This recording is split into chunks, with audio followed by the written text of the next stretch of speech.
जय हिंद दोस्तों, आप सभी का स्वागत है हमारी daily current affairs exam oriented class में।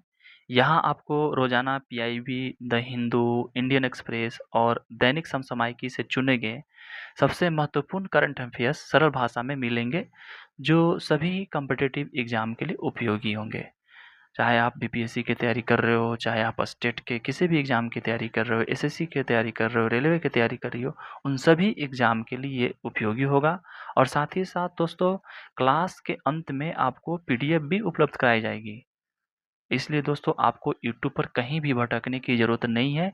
और मैं वादा करता हूँ कि ये जो मैं कंटेंट देने वाला हूँ, ये यूट्यूब के अब तक का बेस्ट कंटेंट है। बिल्कुल एग्जाम ओरिएंटेड है, नो बकवास। आप इसको पढ़ोगे और आपको इसका बेनिफिट बिल्कुल ही एग्जाम में मिलने वाला है। तो दोस्तों, चलिए हम शुरुआत करते हैं आज का करंट अफेयर्स। पहला खबर है दोस्तों कि भारत और फ्रांस, है ना, भारत और फ्रांस ने अटल ब्रिज लॉन्च किया है। ठीक है दोस्तों, तो भारत फ्रांस स्कूल इनोवेशन की सहयोग की एक नई ये दिशा है। दोस्तों, अटल ब्रिज क्या है? एटीएल ब्रिज क्या है? इसको हम एटीएल बोल सकते हैं या शॉर्ट में अटल बोल सकते हैं। तो एटीएल ब्रिज क्या है? भारत और फ्रांस ने मिलकर के एटीएल ब्रिज जो है पहल लॉन्च की है। ये पहल दोनों देशों के जो अटल टिंकरिंग लैब, है ना, एटीएल को जोड़ करके जो नवाचार है, प्रौद्योगिकी है, उसके सहयोग को बढ़ावा देगी। ये पहल स्कूल शिक्षा स्तर और नवाचार पारिस्थितिकी तंत्र को मजबूत करने की दिशा में एक बहुत बड़ा कदम माना जा रहा है। ठीक है, इसका उद्देश्य क्या है? तो दोनों देशों के स्कूल के जो इनोवेशन लैब है उसको जोड़ना है। छात्रों में जो इनोवेशन है, क्रिएटिविटी है, उसकी क्षमता को बढ़ाना है। एआई हो गया, रोबोटिक्स हो गया, या किसी भी तरह के जो साइंस टेक हो गया, इंजीनियरिंग मैथमेटिक्स हो गया, उस सारे क्षेत्र में एक दूसरे को सहयोग को आगे लाना है। ठीक है, शिक्षक और छात्र के बीच है वो ज्ञान को साझा करना है। और इससे जुड़ी हुई जो स्टार्टअप है, जो तकनीकी डेवलपमेंट है, उसको भी बढ़ावा देना है। इसकी अगर हम विशेषताएं की बात करें दोस्तों, तो भारत के जो एटीएल स्कूल हो और फ्रांस के जो इनोवेशन लैब है, उसके बीच अगर साझेदारी होगी तो दोनों देश को बहुत ही फायदा होने वाला है। ठीक है, ये एक तरह से कह सकते हैं कि ये एक ज्वाइंट प्रोजेक्ट है और इसमें बहुत सारे चैलेंज भी होंगे। ठीक है, ये एक तरह से वर्चुअल और फिजिकल एक्सचेंज प्रोग्राम है। इसमें बहुत सारे तकनीकी का जो है वो ट्रांसफ़र होने वाला है। छात्रों को नई-नई जो है वर्ल्ड लेवल का एक्सपोज़र है, उससे जुड़ने का मौका मिलेगा। दोस्तों, अटल टिंकरिंग लैब एटीएल क्या है ना? तो ये भारत सरकार के जो नीति आयोग है, वो उसकी एक पहल है।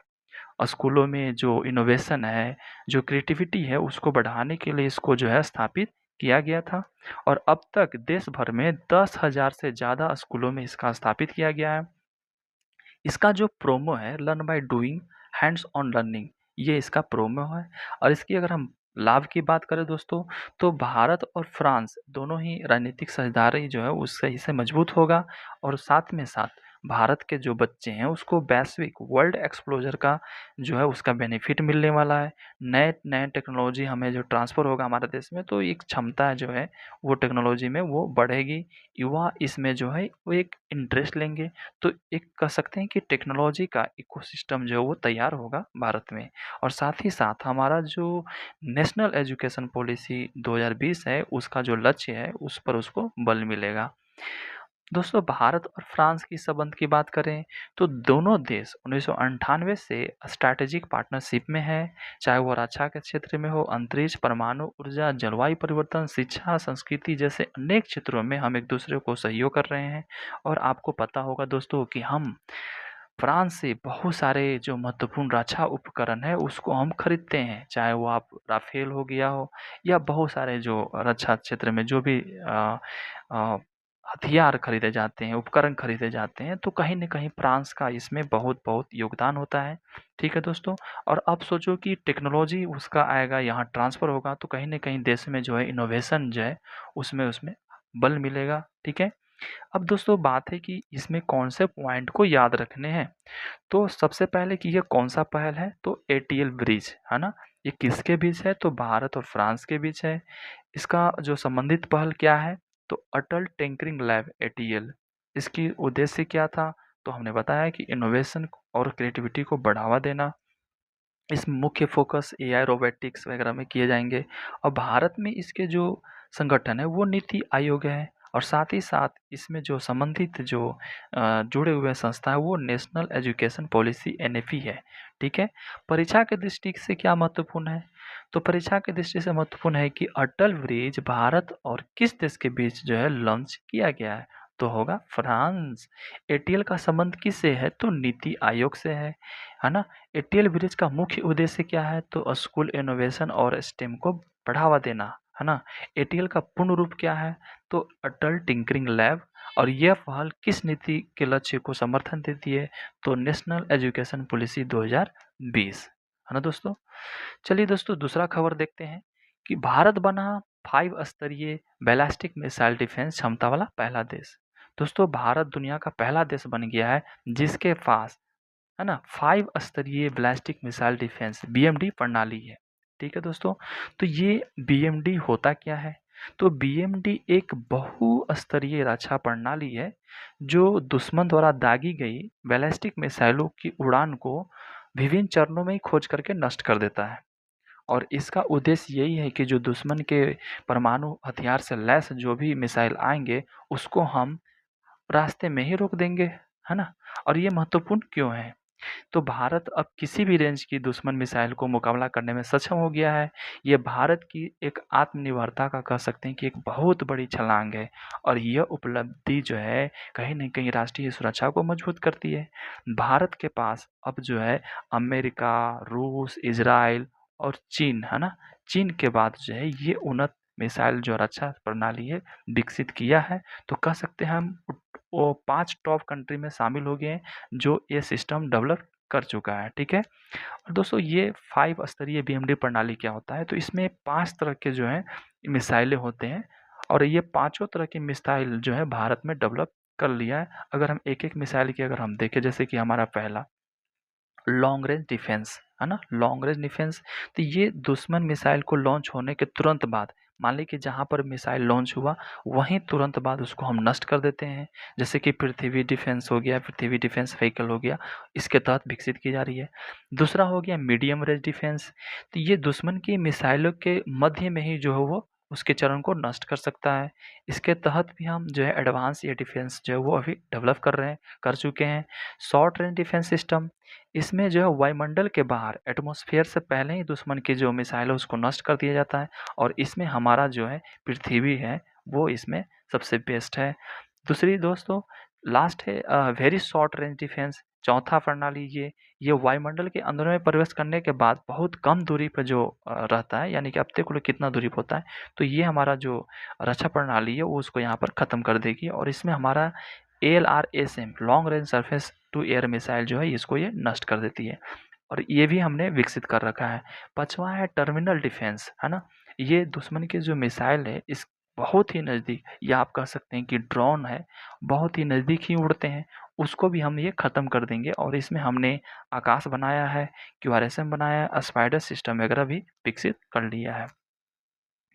दोस्तों भारत द्वारा उपयोग की जाने वाली कुछ प्रमुख प्रणाली हैं जैसे कि पृथ्वी डिफेंस व्हीकल पीडीवी जिसको हम बोलते हैं, ये भी डीआरडीओ बनाया, ये लॉन्ग रेंज का है। एडवांस एयर डिफेंस सिस्टम जो कि मीडियम रेंज का है और पृथ्वी एयर डिफेंस, है ना, जो कि पीएडी है, ये डीआरडीओ द्वारा विकसित शॉर्ट रेंज है, ठीक है। पृथ्वी डिफेंस व्हीकल है, एक पृथ्वी एयर डिफेंस है, 2 चीज़ें याद रखना, ठीक है। तो जो पृथ्वी डिफेंस व्हीकल है वो लॉन्ग रेंज का है और पृथ्वी एयर डिफेंस जो है वो शॉर्ट रेंज का है, ठीक है। फिर है एलआरएसएम, है ना, जो इजराइल के साथ हम इसको सहयोग से विकसित कर रहे हैं। फिर आकाश हो गया, मेरा अपना हो गया देश का, क्यूआरएसएम हो गया, स्पाइडर हो गया और कुछ जो इजराइल के साथ हम विकसित भी कर रहे हैं। दोस्तों भारत के जो बीएमडी है उसके कुछ महत्वपूर्ण तथ्य हैं, क्या है कि ये खुद भारत के डीआरडीओ द्वारा विकसित किया गया है ना, और ये प्रणाली तीनों तरह की, चाहे थल सेना हो या फिर नेवी हो या फिर वायु सेना हो, इन सब की सुरक्षा प्रदान करती है और वो एक तरह से इतने बढ़िया कंट्रोल सेंसर और सिस्टम है कि एक तरह से देखा जाए तो इनकी कमांडिंग बहुत ही अच्छी तरह से हो गई है, ठीक है। और भारत को ये जो है काफ़ी अधिक शक्तिशाली बनाती है ये बीएमडी प्रणाली, ठीक है। दोस्तों भारत की बीएमडी की जो यात्रा है इतना आसान नहीं है। हमने 2006 में बीएमडी कार्यक्रम शुरुआत किया था, 2010 में हमने पीडीबी इंटरसेप्टर का सफल परीक्षण किया था, है ना। फिर 2012 में हमने एएडी मीडियम रेंज जो है उसका सफल परीक्षण किया था। फिर 2016 में हमने पीडीबी और एएडी की जो है कई सफल उड़ानें भी किए। 2020 में हमने पीएडी एलआरएसएम की जो है उसका परीक्षण किया और फिर 2023-24 में हमने 5 स्तरीय बीएमडी क्षमता वाला पूरी करने में महत्वपूर्ण सफलता हासिल किया। और आज 2025-26 की अगर हम बात करें तो 5 स्तरीय बीएमडी क्षमता हासिल करने वाला हम पहला देश बन गए हैं। ठीक है दोस्तों, परीक्षा के लिए कौन सा बिंदु है जो यहाँ पर आपको याद रखनी है, तो पहला कि हमने कौन से उपलब्धि हासिल की है, तो 5 स्तरीय बीएमडी क्षमता वाला पहला देश। ठीक है, संबंधित क्या है संख्या है, तो डीआरडीओ के द्वारा इसको डेवलप किया गया है और ये बाई चरण इसको किया गया, 5 तरह के चरण में इसमें किया गया है। इसका महत्व है कि हम जो राष्ट्रीय सुरक्षा है और आत्मनिर्भरता और तकनीकी शक्ति का हम प्रतीक बन रहे हैं। इससे क्या क्या प्रश्न आ सकता है, ठीक है, और प्रश्न बना भी है। ठीक है, तो देखा जाए दोस्तों, पहला कि भारत 5 स्तरीय बीएमडी क्षमता वाला पहला देश कब बना, तो उत्तर है 2025। इसको विकसित कौन किया, तो डीआरडीओ ने किया। बीएमडी का पूरा नाम क्या है, तो ballistic missile defence system. BMD प्रणाली में कुल कितनी परत है, तो 5 लेवल है। लॉन्ग रेंज डिफेंस के लिए कौन सी प्रणाली विकसित की जा रही है, तो पीडीबी। ठीक है, दूसरी बात तो वेरी शॉर्ट रेंज डिफेंस के लिए कौन सी प्रणाली नियुक्त की जा रही है, तो एलआरएमएसएम। टर्मिनल डिफेंस के लिए कौन सी प्रणाली उपयुक्त की जा रही है, तो आकाश, क्यूआरएसएम, स्पाइडर वगैरह। ठीक है, तो ये महत्वपूर्ण आपके कुछ जो सवाल हो गए जो एग्जाम ओरिएंटेड है। ठीक है दोस्तों, अगला हम खबर देखते हैं। चलिए दोस्तों, हम अगला न्यूज देखते हैं। स्लोवाकिया ने पीएम मोदी को सर्वोच्च सम्मान दिया, है ना।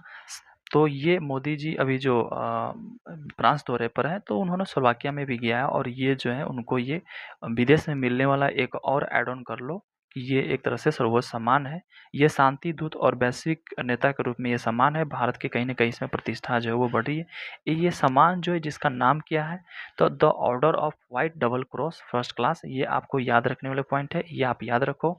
ठीक है, यहाँ के जो राष्ट्रपति हैं, प्रेसिडेंट है, वो इनको देखो ये जो है सम्मान प्राप्त कर रहे हैं मोदी जी को। ठीक है, ये सम्मान क्या है, तो ये स्लोवाकिया गणराज्य का सर्वोच्च और सबसे प्रतिष्ठित सम्मान है ना। ये उन व्यक्तियों को दिया जाता है जो स्लोवाकिया की संप्रभुता, शांति, लोकतंत्र, मानव कला, संस्कृति वगैरह में सहयोग देते हैं।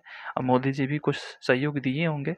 ठीक है, पीएम मोदी को यह सम्मान जो है कई नई ऊंचाई, वैश्विक शांति, सतत विकास और अनेक तरह के जो नेतृत्व के लिए दिया जा रहा है। ये क्यों दिया गया है, आप देख ही रहे हैं कि भारत और स्लोवाकिया के बीच जो है ये रणनीतिक साझेदारी जो है वो मजबूत हो रही है। भारत में लोकतंत्र, कानून का शासन जो है वो कहीं न कहीं बढ़ी है। वैश्विक मंच जैसे कि जीएनए यूएनए में देखेंगे तो भारत की जो कहीं न कहीं बातें जो हैं वो उसकी जो महत्व है वो बढ़ गया है। भारत जो है सतत विकास, जलवायु, ये सारे चीज़ों में कहीं न कहीं एक बहुत बड़ा योगदान भी दे रही है और भारत की जो अंतर्राष्ट्रीय भूमिका है उसमें भी बहुत बढ़ोतरी हो रही है। हम दोस्तों स्लोवाकिया के बारे में बात करें तो इसकी जो राजधानी है वो है ब्रातिस्लावा। ठीक है, इसकी जो मुद्रा है वो यूरो है। भाषा जो है स्लोवाक है। इसके जो राष्ट्रपति हैं वो पीटर हैं। प्रधानमंत्री रॉबर्ट फिको हैं और ये यूरोप का एक देश है। इसके आसपास कौन सा देश है, तो चेक गणराज्य है, ऑस्ट्रिया, हंगरी, पोलैंड और यूक्रेन से घिरा हुआ है। भारत स्लोवाकिया के संबंध की बात करें दोस्तों, तो भारत और स्लोवाकिया के बीच राजनयिक संबंध 1993 में स्थापित हुआ था। अब पूछोगे कि 1993 में क्यों स्थापित हुआ, क्योंकि स्लोवाकिया पहले 1993 से पहले जो ये रूस का हिस्सा था। जब रूस का विघटन हो गया था तो स्लोवाकिया का जो है एक देश के रूप में निर्माण हुआ था। उसके बाद 1993 में भारत ने यहाँ पर राजनीतिक संबंध स्थापित किए थे। ठीक है, ये संबंध मित्रता, लोकतंत्र, व्यापार वगैरह सब चीज़ के लिए आधारित है और ये दोनों देश यूरोपीय संघ, संयुक्त राष्ट्र, डब्ल्यूटीओ, अंतर्राष्ट्रीय मंचों पर एक दूसरे को समर्थन भी करते हैं और स्लोवाकिया जो है मध्य यूरोप में भारत का एक सबसे महत्वपूर्ण साझेदार है। ठीक है दोस्तों, इसमें के फैक्ट क्या है, सम्मान का नाम क्या है, तो the order of white cross यानी कि फर्स्ट क्लास। स्लोवाकिया के राष्ट्रपति पीटर पेलेग्रिनी द्वारा दिया गया है। किसको दिया गया, भारत के प्रधानमंत्री को दिया गया है। ठीक है दोस्तों, और भारत स्लोवाकिया संबंधों को मजबूत करने, शांति, लोकतंत्र और वैश्विक सहयोग को योगदान के लिए ये दिया गया है। ये सम्मान बहुत, अब किन-किन को ये मिला सम्मान है, तो अभी इतना डिटेल में नहीं जाना है कि ये जो ऑर्डर है किसको-किसको मिला है। बस ये देखना है कि चलो भारत के प्रधानमंत्री को ये मिला है। ठीक है, इस सम्मान में भारत का क्या लाभ होगा, तो भारत की वैश्विक कूटनीति प्रतिष्ठा मजबूत होगी। ये सारे मेंस के लिए हैं, किसी भी एग्जाम में वन लाइनर एग्जाम के लिए ये इतना महत्वपूर्ण नहीं है। तो आगे हम देखते हैं। ठीक है दोस्तों, कौन-कौन से प्रधानमंत्री हैं जिनको कुछ प्रमुख अंतर्राष्ट्रीय सम्मान जो है वो मिला है। तो इंदिरा गांधी को भी मिला है भाई ग्रैंड कमांडर सम्मान मिला है of the order of the Nile. ये मॉरिशस 1972 में ही दिया था। राजीव गांधी को order of the Nile honorary Sri Lanka ने दिया था। पीवी नरसिम्हा राव थे, उनको भी मिला है order of the Legion of honour, France ने दिया है। अटल बिहारी वाजपेयी को सेम ऑन, फ्रांस ने दिया है। और अब नरेंद्र मोदी को स्लोवाकिया ने दिया है। और वैसे मोदी जी की तो बहुत सारे 30+ जो हैं अंतर्राष्ट्रीय सम्मान जो है वो मिल चुके हैं। ठीक है, परीक्षा के लिए सबसे इम्पोर्टेंट ये हो सकता है कि जो स्लोवाकिया है उसकी राजधानी ब्रातिस्लावा है। इसकी जो करेंसी है वो यूरो है। भारत से इसका राजनीतिक संबंध जो है वो 1993 से जुड़ा हुआ है। ठीक है, और कुछ नहीं मिल सकता। जो ये सम्मान है, ये सम्मान का नाम क्या था? तो ये the order of white double cross first class. ठीक है, ये थोड़ा डेट जो है वो गलत हो गया है, तो इसकी आप चिंता ना करें। ठीक है, तो चलिए दोस्तों, नेक्स्ट हम देखते हैं।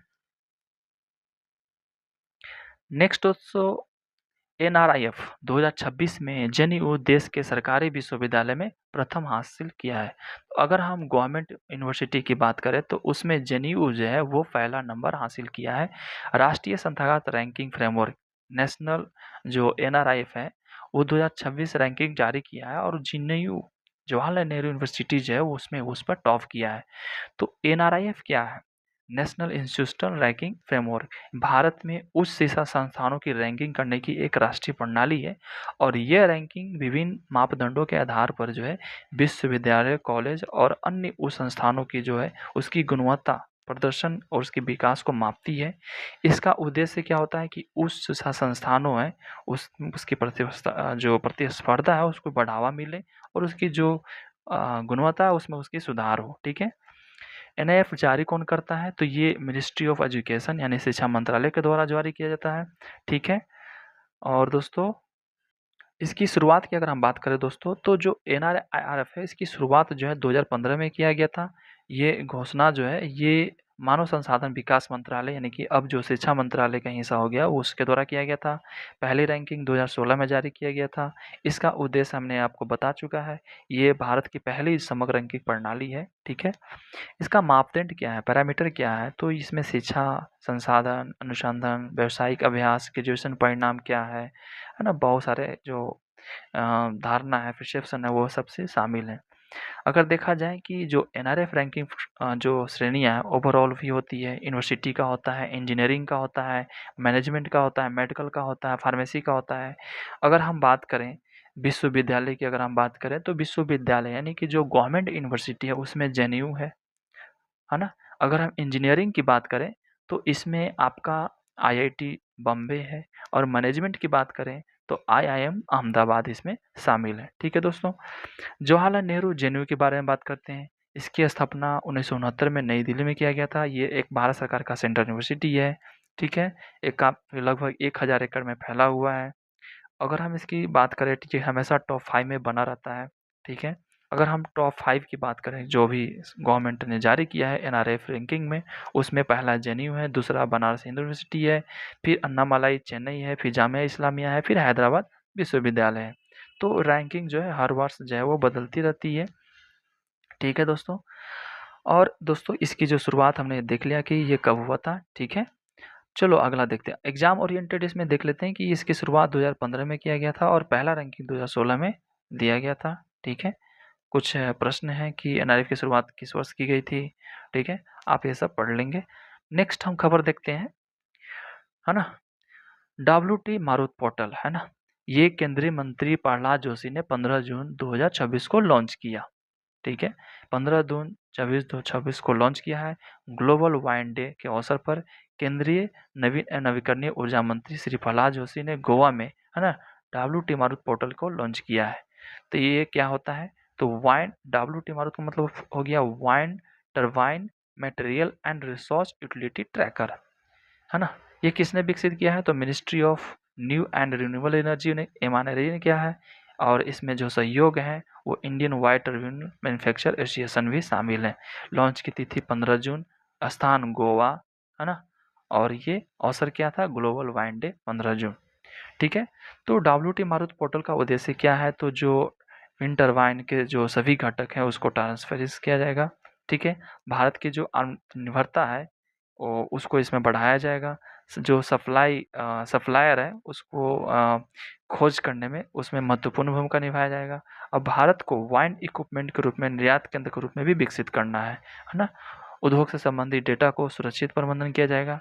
भारत के जो वाइंड एनर्जी सेक्टर है उसको मजबूत करना है। अब ये वाइंड एनर्जी क्या होता है? तो हवा की जो गतिज ऊर्जा है से बिजली उत्पादन किया जाता है। ये एक तरह से एक स्वच्छ है, इसमें किसी तरह का कोई हानि नहीं होता है, CO2 प्रोड्यूस नहीं होता है, ठीक है? भारत में जो वाइंड एनर्जी की स्थिति देखा जाए तो अभी भारत जो है 4th largest wind energy market है पूरे वर्ल्ड में। कैपेसिटी की बात करें तो 56 गीगावाट प्लस है। अगर हम फाइनेंशियल ईयर 25-26 की बात करें तो हमने 6.1 गीगावाट जो है नए क्षमता को हमने जोड़ा है, ठीक है? लीडिंग स्टेट में देखा जाए तो तमिलनाडु, गुजरात, कर्नाटक, महाराष्ट्र और राजस्थान शामिल है, ठीक है? हर 15 जून को हर साल जो है प्रतिवर्ष जो है ग्लोबल वाइन डे मनाया जाता है, ठीक है? तो चलिए और हम नेक्स्ट देखते हैं खबर क्या है। नेक्स्ट खबर है बिहार के 3 उत्पादों को जीआई टैग मिला है, ठीक है? बिहार के 3 पारंपरिक और विशिष्ट उत्पादों को जो है भौगोलिक संकेत यानी कि जीआई टैग यानी कि जियोग्राफिकल आइडेंटिफिकेशन टैग प्रदान किया गया है, ठीक है? पहला है बिहार बुट्टी साड़ी। बिहार बुट्टी साड़ी ये बिहार की पारंपरिक बुट्टी सेल की साड़ी है जिसे हाथों से की जाने वाली बारीकी बुनाई और बुट्टियों के विशेष महत्व जाता है। ये मुख्य रूप से भागलपुर के आसपास क्षेत्रों में बनाई जाती है, ठीक है दोस्तों? दूसरा है पत्थरकट्टी स्टोन क्राफ्ट। ये शिल्प विशेष रूप से गया जिले में जो है ये इसका नक्काशी किया जाता है और इसमें विभिन्न तरह की जो कलाकृतियाँ शामिल है, खास करके मूर्तियाँ वगैरह, स्तंभ वगैरह सजावटी के रूप में इसको तैयार किया जाता है। तीसरा दोस्तों पीडिया पेंटिंग है। पेंटिंग जैसे ही आती है तो पता चलता है ये मधुबनी से जुड़ा हुआ है। तो ये बिहार की पारंपरिक चित्रकला है और ये एक तरह से कह सकते हैं कि इसको भी जीआई टैग जो है वो दिया गया है। जीआई टैग क्या होता है आपको पता है कि किसी भी भौगोलिक क्षेत्र में विशेष बने उत्पादों को ये टैग दिया जाता है। ये 10 सालों के लिए दिया जाता है, ठीक है? जीआई टैग का महत्व क्या है? इससे क्या होता है कि जो स्थानीय कारीगर हैं उनकी एक पहचान बनता है, उनको संरक्षण प्राप्त होता है, नकली उत्पादों पर रोक होता है, असली उत्पादों की सुरक्षा मिलता है, स्थानीय अर्थव्यवस्था जो उसको बढ़ावा मिलता है, रोजगार के अवसर पैदा होते हैं, ठीक है? उत्पादन की जो गुणवत्ता है और वैश्विक बाजार में प्रतिष्ठा जो है वो बना रहता है। जैसे आप देखते हो बिहार में जो मखाना है तो जीआई टैग मिलने से मखाना पूरे वर्ल्ड में फेमस हो गया है, ठीक है? तो कहीं न कहीं उसकी जो आइडेंटिफिकेशन है वो पूरे वर्ल्ड लेवल पर फेमस हो जाता है, ठीक है? इसके कुछ कानूनी अधिकार है, हमने बोला कि ये 10 वर्षों के लिए मान्य होता है, ठीक है? बाद में फिर इसको रिन्यू भी कराया जा सकता है। इसकी जो ऑफ़िस है, जो रजिस्ट्री ऑफ़िस है, वो चेन्नई, तमिलनाडु में है, ठीक है? हाँ, जीआई टैग प्राप्त करने की प्रक्रिया क्या है, तो वो आप देख लेना। प्रक्रिया ऐसे कोई एग्ज़ाम में आता नहीं है, ठीक है? बिहार के कुछ अन्य प्रमुख भी जो जीआई टैग जिसको जिसको मिला है, जैसे शाही लीची मुज़फ्फरपुर का आपको 2018 में मिल गया था। मिथिला मखाना है, जो कि दरभंगा और से मधुबनी, पूर्णिया में होता है, उसको भी मिल गया था। कतरनी चावल जो कि फ़ेमस है, ये रोहतास और भागलपुर दोनों वाले क्षेत्र में ये आपको देखने को मिलता है। जर्दालू आम जो है भागलपुर का एक फ़ेमस है, 2022 में भी इसको जीआई टैग मिला था। सिकी घास है जो मधुबनी, सुपौल, अररिया है। मगही पान जो कि गया, औरंगाबाद 2023 में इसको दिया गया था, ठीक है? चलिए दोस्तों, बिहारी बुट्टी विस्तृत जानकारी की अगर हम बात करें तो ये इसमें क्या होता है कि बुट्टी जो होता है इसमें कह सकते हैं कि साड़ी पर कई तरह की कलाकृतियाँ किया जाता है इसमें, है ना? ख़ास करके, तो उसको ये बनाने की प्रक्रिया है, ठीक है? जेड टैग मिलने के फ़ायदे हमने देख लिया है। परीक्षा के लिए क्यों याद रखना है? क्योंकि ये ज्योग्राफिकल आइडेंटिफिकेशन और इंडिकेशन है, आइडेंटिफिकेशन है और कह सकते हैं कि इससे कहीं न कहीं जो है उस क्षेत्र में जो है इस चीज़ को बढ़ावा मिलता है और साथ ही साथ पूरे वर्ल्ड में, पूरे देश में इसको लोग को इसमें रुचि बढ़ती है कि यार चलो जीआई टैग है तो इसको हम एक बार देख लेते हैं, खरीद लेते हैं, ठीक है? और ये 10 सालों के लिए पूर्ण रूप से दिया जाता है। चलिए आगे का न्यूज़ देखते हैं क्या है? स्मृति मंधाना, है ना? Smriti Mandhana time of 100 spot 26 में शामिल किया गया इनको। ये भारतीय एकमात्र खिलाड़ी हैं जिनको इसमें शामिल किया होने वाले हैं। 2026 के जो टाइम स्पॉट 100 है उसमें ये पहली जो खिलाड़ी हैं और वो ये इसमें शामिल है, ठीक है? तो ये टाइम 100 स्पॉट क्या होता है? तो ये टाइम मैगज़ीन जो है हर वर्ष जो सबसे 100 जो सबसे प्रभावशाली एथलीट्स हैं उसकी सूची जारी करता है। आपको पता है ये जो टाइम 100 है इसमें बड़े-बड़े खिलाड़ी आते हैं, जैसे कि अगर आप बात करें तो फुटबॉलर में जो रोनाल्डो है या फिर मेसी है, ये सारे के सारे जो खिलाड़ी हैं वो इसमें शामिल होते हैं। तो भारत की एकमात्र खिलाड़ी, वो भी महिला है, स्मृति मंधाना जी को इनमें शामिल किया गया है ना? और 2026 की सूची में एकमात्र भारतीय खिलाड़ी हैं ये, ठीक है? स्मृति मंधाना के बारे में आप जानते हैं कि एक भारत के ऐसे प्लेयर हैं जो तीनों फॉर्मेट में शतक बना चुके हैं, चाहे वो टेस्ट हो, चाहे वनडे हो, चाहे टी20 हो। तो ये तीनों फॉर्मेट में टेस्ट बनाने वाले शतक बनाने वाले ये पहले खिलाड़ी हैं, ठीक है? और सबसे कह सकते हैं भारत की पहली महिला खिलाड़ी है जिसने ओडीआई मैच में यानी कि वनडे मैच में डबल सेंचुरी लगाए हो, ठीक है? यानी कि 200 रन बनाए हो, ठीक है? स्मृति मंदाना की अगर हम उपलब्धि की बात करें तो ये आईसीसी महिला वनडे रैंकिंग भी रह चुकी है। सबसे कम उम्र के टी20 अर्धशतक बनाने वाले भारतीय महिला बल्लेबाज भी रह चुकी है। 3000 से ज़्यादा रन बनाने वाले अन्य महिलाओं में शामिल हो चुकी है। ये जो वुमेन्स प्रीमियम लीग था उसमें आरसीबी के कैप्टन है, तो वो अपने कैप्टनसी में आरसीबी के लिए इस साल प्लेयर भी जीत चुके हैं। तो ये बहुत सारे चीज़ इनके लिए ये उपलब्धि है।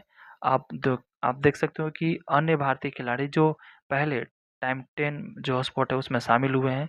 तो अगर हम 2017 में देखें तो पीवी सिंधु शामिल हो गई थी बैडमिंटन में जो थी, 2020 में विराट कोहली था, है ना? क्रिकेट में 2021 में मैरी कॉम, 2022 में नीरज चोपड़ा और 2026 में स्मृति मंधाना, ठीक है? अगर हम बात करें दोस्तों तो अगर टाइम 100 स्पोर्ट की उपलब्ध झलकियाँ की बात करें तो ये कुल इसमें 100 एथलीट्स होते हैं। इसमें हर तरह की जो स्पोर्ट्स है उसको शामिल किया जाता है। इसमें पुरुष महिला दोनों खिलाड़ियों को शामिल किया जाता है और सूची में दुनिया भर के जो युवा हैं, जो अनुभवी खिलाड़ी हैं, जो नए उभरते हुए खिलाड़ी हैं, उनको शामिल किया जाता है। परीक्षा के लिए क्या याद रखना है? तो सबसे पहले कि भारत में इसमें किसमें शामिल किया गया है? तो स्मृति मंदाना एकमात्र है। कौन सा जारी करने वाली संस्था है? तो टाइम मैगज़ीन।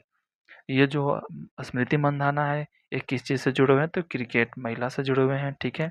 और कुछ नहीं, इनको 2022 में अर्जुना अवार्ड भी मिल चुका हुआ है। कुछ क्वेश्चन है, जैसे स्मृति मंदाना किस सूची में शामिल हुई है? तो ये टाइम 100 स्पोर्ट में। टाइम 100 स्पोर्ट जो 2026 में भारत में खिलाड़ी स्मृति मंदाना है। स्मृति मंदाना का जन्म कब हुआ? ये सारे इम्पोर्टेंस नहीं है, फिर भी ये नोट्स में आगे हैं तो आगे हैं। चलो नेक्स्ट देखते हैं।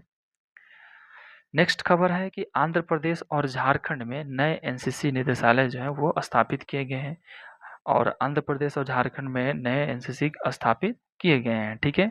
एनसीसी क्या होता है? नेशनल कैडेट कॉर्प होता है। ये भारत के सबसे बड़ा युवा संगठन है।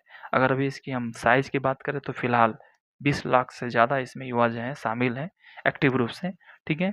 इसका उद्देश्य क्या होता है? तो अनुशासन, है ना? और पावर, क्षमता, ये इसकी है और देशभक्ति इसका एक कह सकते हैं कि ये इसकी उद्देश्य है। ये संगठन जो है मुख्य रूप से कहाँ पर चलता है? तो ये विश्वविद्यालय और विद्यालयों में छात्रों को यहाँ पर इकट्ठा करके चलाया जाता है, ठीक है? ये तीनों सेवाओं में जो है ये इस तरह के विंग्स बनाए गए हैं।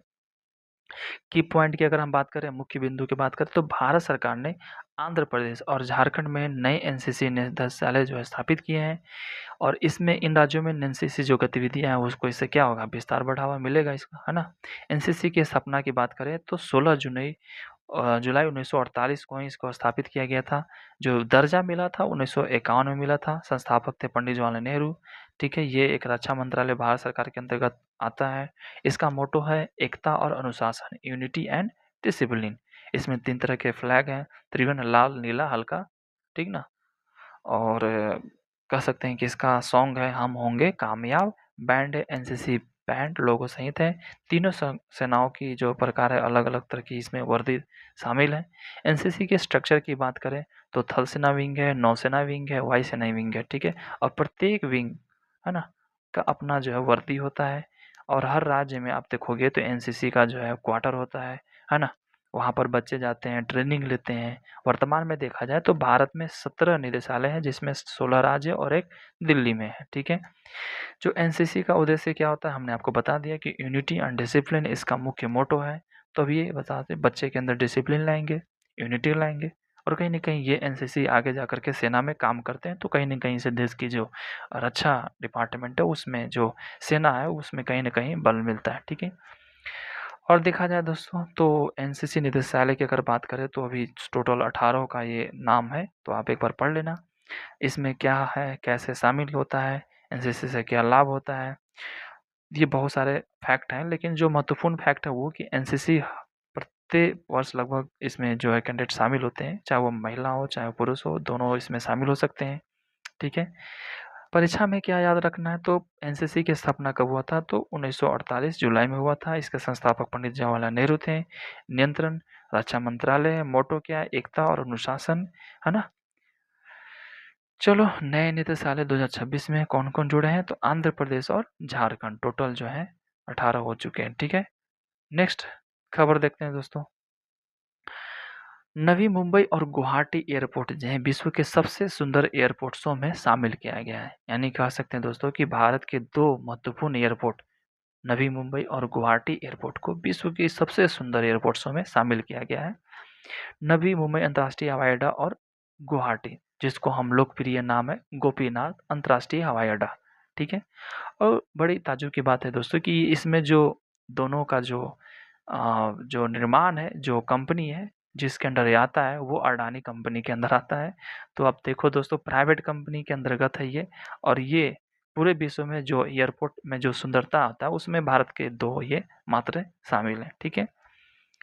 इसमें कई तरह की जो वास्तुकला है, आर्किटेक्चर, नए-नए तरह के डिज़ाइन बनाए गए हैं। कारण तो वही है, ठीक है? पर हमारे लिए क्या ज़रूरी है, वो हमें आगे देखते हैं। सबसे पहले कि जो नवी अंतर्राष्ट्रीय हवाई अड्डा है, जिसको हम नमिया बोलते हैं, ये महाराष्ट्र में है, ठीक है? ये ऑपरेशन आपको देखें 2025 में इसका पहला चरण हो गया था। अब ये पूरी तरह से ये चालू है, ऑपरेट है, ठीक है? अगला जो हम बात करें दोस्तों, गोपीनाथ, है ना। ये जो अंतर्राष्ट्रीय हवाई अड्डा है जो कि गुवाहाटी में है, ये काफ़ी लोकप्रिय है।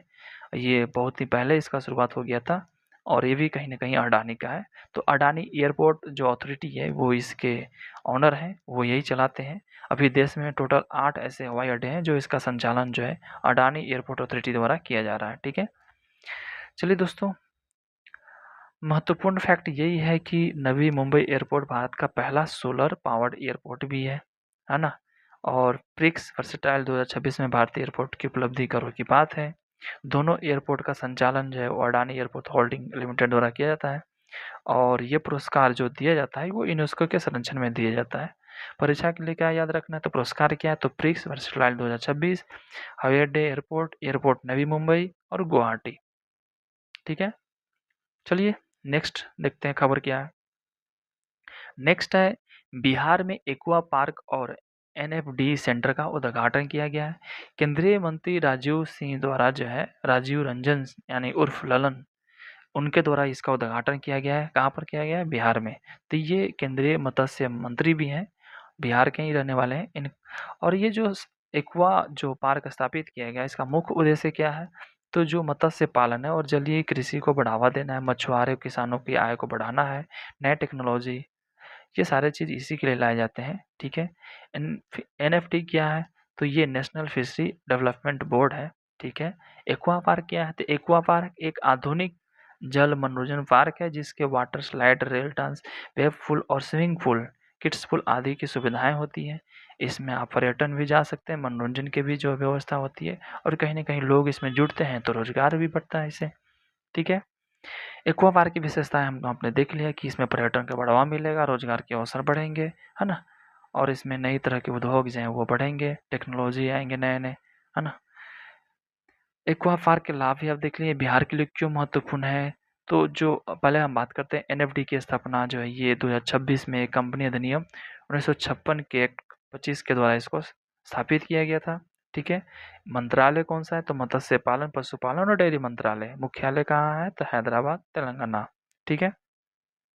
महत्वपूर्ण क्यों है बिहार के लिए, एनवीडी सेंटर की स्थापना राज्य के मत्स्य पालन को एक नई दिशा देगी। कहीं ना कहीं बिहार में जो है वो जो मत्स्य पालन में उसमें बढ़ोतरी शायद आने वाले दिनों में मिलने जानकारी मिलेगी कि शायद बढ़ोतरी होगा। ठीक है।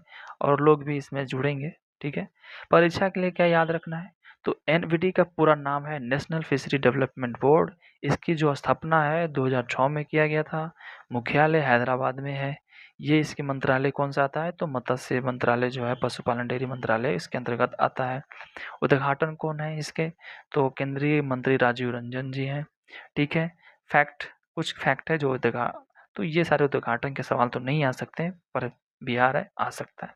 तो दोस्तों आज का ये करंट अफ़ेयर्स यहीं तक है और अगर आप पहली बार चैनल पर आए हों, तो चैनल को सब्सक्राइब करें और वीडियो को लाइक और शेयर ज़रूर करें, ताकि रोज़ाना करंट अफ़ेयर्स की क्लास आप तक पहुँच सके। तो चलिए दोस्तों, बहुत-बहुत धन्यवाद।